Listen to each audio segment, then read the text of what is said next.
Lee-Char don't make threats. He provides warnings. NERDSoul.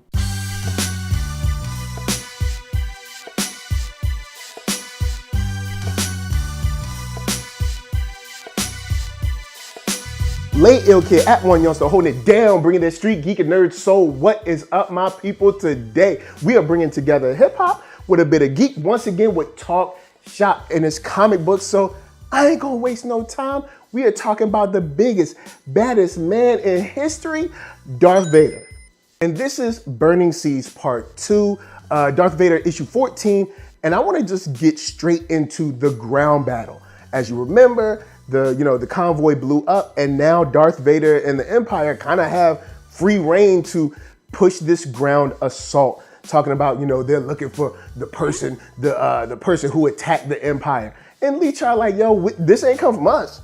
And the back and forth between the air forces and the ground forces, the Mon Cal actually held it down. Like, they really came through in a way I didn't expect. Like, I didn't think that they were going to be able to kind of like fight off the Empire in the way that they did. And they were extremely competent, and they proved to be more than enough for the Empire to handle, because of course they're in the Outer Rim and the Empire is just stretched thin.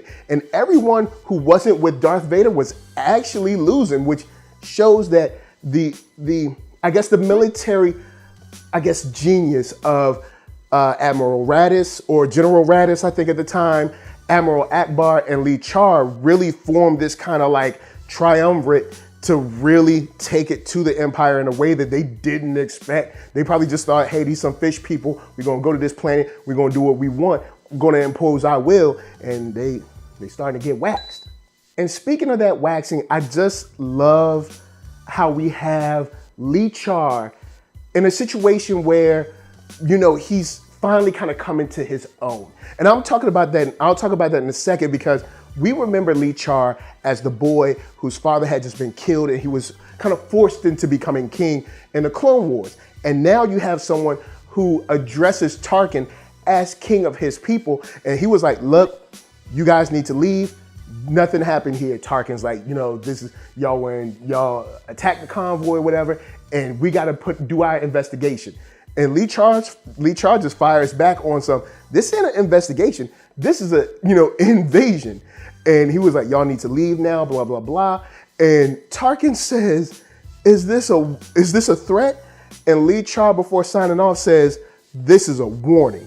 Yo, to see my boy grow up the way he did, when he was just a little weak hot, just fighting in the Clone Wars, he was unsure of himself. But now he stands up tall as a man. Well, a kind of fish man, but he stood tall on his own too. And he took it straight to Tarkin like, yo, I ain't no worry about, look, get your forces off my planet. And that's what I really, really like about this, kind of like the first half of this book that really came through and shined. It shows the kind of leader he's become. Now, I do want to get to the Jedi part and a couple of the, Inquisitors as well after the jump. But of course, first, Kiro Brand gonna help us pay them bills.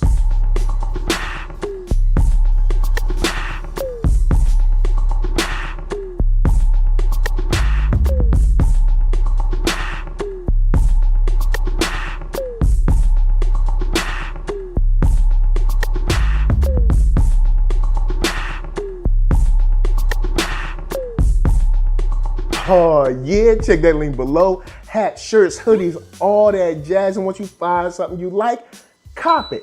So let's get into Darth Vader's part and the Inquisitors, who we find are, a woman and a man, the 9th sister and the 10th brother, I believe. And you see how scary they are together. And even as scary as they look, as dangerous as they look, and I think he's with 3 Inquisitors at the time, Darth Vader is still the scariest. I mean, the art on display here is top notch, and it still shows Darth Vader in this kind of presence in these poses that makes him just the most feared, the most dangerous, the most scary looking of the crew at all times. And the only thing that they're there to look for is the Jedi. And we find out that Master Barr is the one who has been kind of shepherding Lee-Char's decisions And he's not there by himself. He's there with like 10 younger Jedis, I guess you could say, that he's probably helping to train up, which is dangerous in itself because the Force being used can always be felt by, stronger beings like the Emperor and Darth Vader. So him being there and him teaching those, students there is extremely dangerous. And, the students wanting to know more about Darth Vader and knowing that it's Anakin and him showing the, the killing of the younglings and everything, you see this youth contingent that just wants to break out and go fight against Vader. And Master Bar is straight up like, y'all ain't ready. Y'all ain't ready. And I honestly think that he's not sure that he's ready. And that's what makes for a great cat and mouse game between the Force or forces that Darth Vader is able to feel and how much Master Bar wants to do at this time. I'll leave you guys off with a counterattack that I thought was incredible, which was the counterattack after the Mon Cal were able to pull all their citizens off of the land territories where they smashed all the cities with these huge whales and really gave it to the Empire in a way that they were not expecting and didn't even know. Even Tarkin himself was like, you have no weapons to touch us, blah, blah, blah. And y'all got shown up, B. So I like the fact that they were able to fight back in a very guerrilla war type way, in a very natural way for them, and something that was completely foreign to the Empire. I want to see how this goes out and how it plays, especially with Darth Vader falling deep into the blue sea. Will he die? Nah, he won't. We've seen the movies after this. But still, it's going to be interesting to see how he gets out of this because I'm pretty sure there's not an oxygen tank in that suit. So, holla at me. I'm going to holla at you. Down in them comments, let's talk Darth Vader Burning Seas Part 2.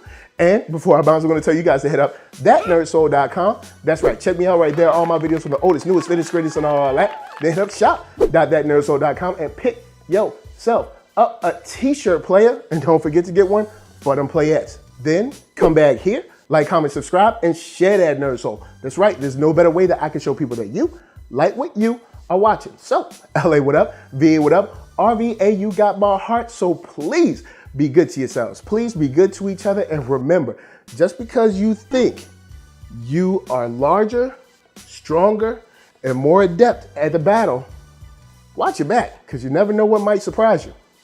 Peace.